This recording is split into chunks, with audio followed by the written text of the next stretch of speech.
कहते हैं, किसी के साथ गलत करके अपनी बारी का इंतजार जरूर करना, क्योंकि समय के पास हर किसी के कर्मों का हिसाब है। जैसे उबलते पानी में कभी परछाई नहीं दिखती, ठीक उसी प्रकार परेशान मन से समाधान नहीं निकलते। शांत होकर देखिए, सभी समस्याओं का हल मिल जाएगा।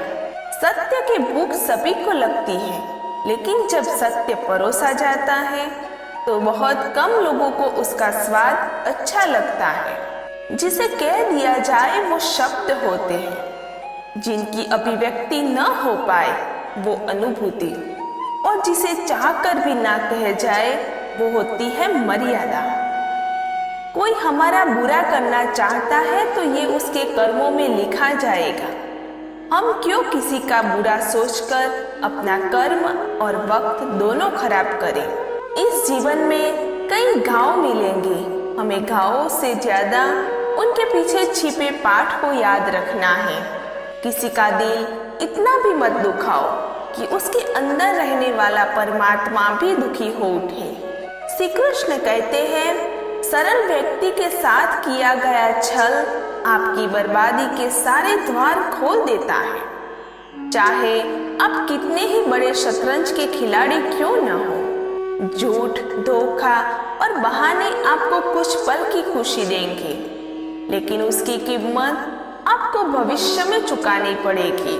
किसी को दुख देकर मुझसे अपनी सुख की इच्छा मत करना, और अगर तुम किसी को एक पल का सुख देते हो तो अपने दुख की कभी चिंता मत करना।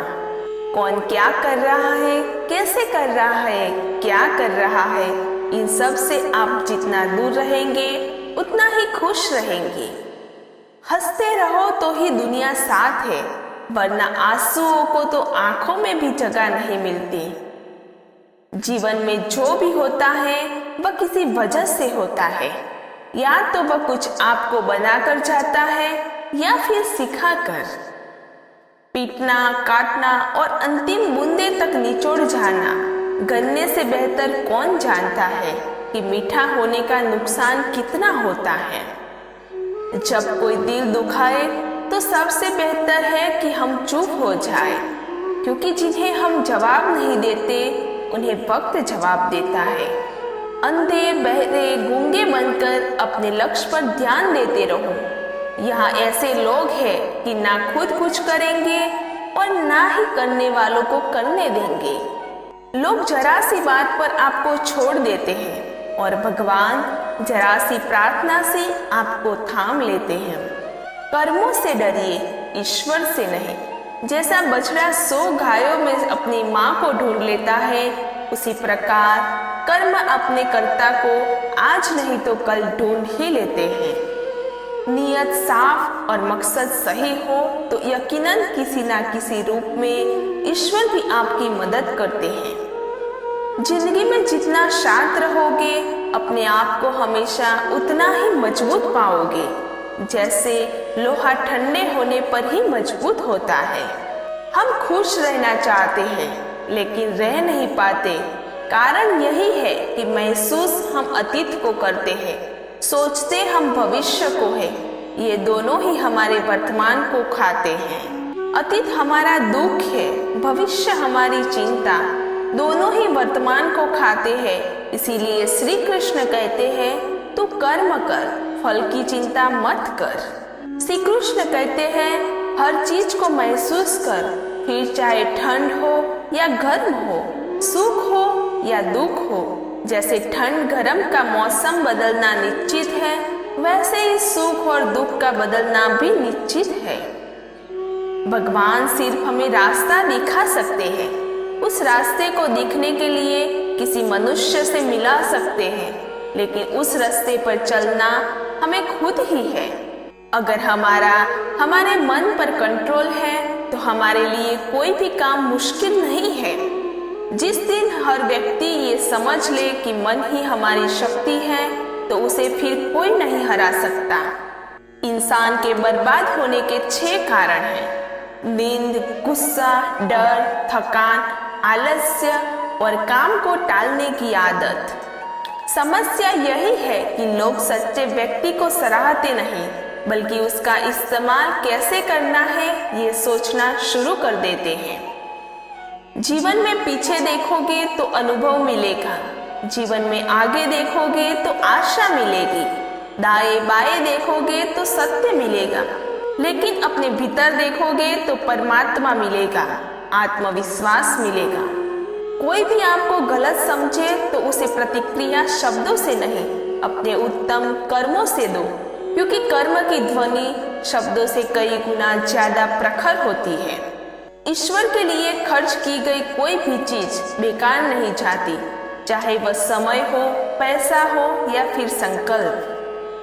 परमात्मा ने आपको सबसे अलग बनाया है, इसीलिए दूसरों के जैसे बनकर अपनी वास्तविकता को नष्ट मत करो। किसी पर अटूट भरोसा नहीं करना चाहिए, क्योंकि नमक और चीनी का रंग सदैव एक जैसा होता है। अगर आपको झुकना है तो किसी की विनम्रता के आगे झुके, किसी की शक्ति के आगे, रूप के आगे और धन के आगे तो बिल्कुल नहीं झुके। इंसान का पतन उस समय शुरू हो जाता है जब वह अपनों को गिराने की सलाह गैरों से लेने लगता है। उगते हुए सूरज और दौड़ते हुए घोड़ों का चित्र लगाने से कोई सफलता नहीं मिलती, बल्कि सफल होने के लिए सूर्य से पहले जागना और पूरे दिन घोड़े की भांति दौड़ना पड़ता है। अहंकारी व्यक्ति कभी क्षमा नहीं मांग सकता और कमजोर व्यक्ति कभी क्षमा नहीं कर सकता। क्षमा मांगना तो नम्र व्यक्ति का गुण है और क्षमा करना शक्तिशाली व्यक्ति का गुण है। परिवार में यदि एक सदस्य भी भगवान की भक्ति से जुड़ जाए तो उसका सकारात्मक असर उसके संपूर्ण परिवार पर होता है। चिंता करना छोड़ दो, क्योंकि अंत में सब ठीक ही हो जाता है, और अगर ठीक ना हो तो ये समझ लो कि अभी अंत नहीं हुआ है। किसी ने ईश्वर से पूछा, तुम्हारे सबसे नजदीक कौन है? ईश्वर ने कहा, वो इंसान जिसके पास बदला लेने की तो शक्ति है और उसने फिर भी माफ कर दिया हो। श्री कृष्ण कहते हैं, जो अपना ना हुआ उस पर कभी हक न जताना, और जो समझ ना सके उसे कभी दुख न बताना। मुसीबत में फंस जाने पर मनुष्य को ग्रह दोष, वास्तु दोष, पितृदोष, शनि दोष, काल्प सर्प दोष सब दिखाई देने लगते हैं, केवल खुद का दोष नहीं दिखाई देता। भगवत गीता में लिखा है, मन अंधा होता है, उसके पास अपना कोई ज्ञान नहीं होता। मन कुछ नहीं जानता और ना ही सही मार्गदर्शन करता है। इसीलिए आप अंधे मन की बातें मानकर जरूरी कामों को टालना बंद कीजिए। आप हमेशा अपनी बुद्धि से काम लीजिए, मन से नहीं, क्योंकि अंधा मन आपको हमेशा जरूरी कामों को करने से रोक देता है। जब आप बुद्धि के जरिए जरूरी कामों को करना शुरू कर देंगे तो धीरे धीरे आपका मन आपका मित्र बनता चला जाएगा, लेकिन अभी आपका मन आपका दुश्मन बना हुआ है, जो आपको दिन प्रतिदिन बर्बाद कर रहा है। ईमानदारी और निष्ठा का संबंध कार्य से नहीं है, बल्कि उसके मकसद से है कि आप जो कर रहे हैं क्या वह हर किसी की भलाई के लिए है या आपके निजी फायदे के लिए है। यदि आपकी जिंदगी बहुत मुश्किल समय से गुजर रही है तो निराश ना हो। समझ लो, भगवान चाहता है कि आपको अभी और मजबूत इंसान बनना है। कौन कहता है इंसान रंग नहीं बदलता? किसी के मुख पर सच बोलकर तो देखिए, इंसान का एक नया रंग सामने आएगा। जीवन एक महाभारत है, यहाँ कर्ण जैसे मित्र चुनने पड़ते हैं, श्री कृष्ण जैसे मार्गदर्शक और खुद अर्जुन जैसे सर्वश्रेष्ठ होकर लड़ना पड़ता है। जीवन में हमेशा मुस्कुराते रहे। सुंदर आभूषण एवं वस्त्र हमें उतना खूबसूरत नहीं बनाते जितनी कि एक प्यारी सी मुस्कुराहट बनाती है।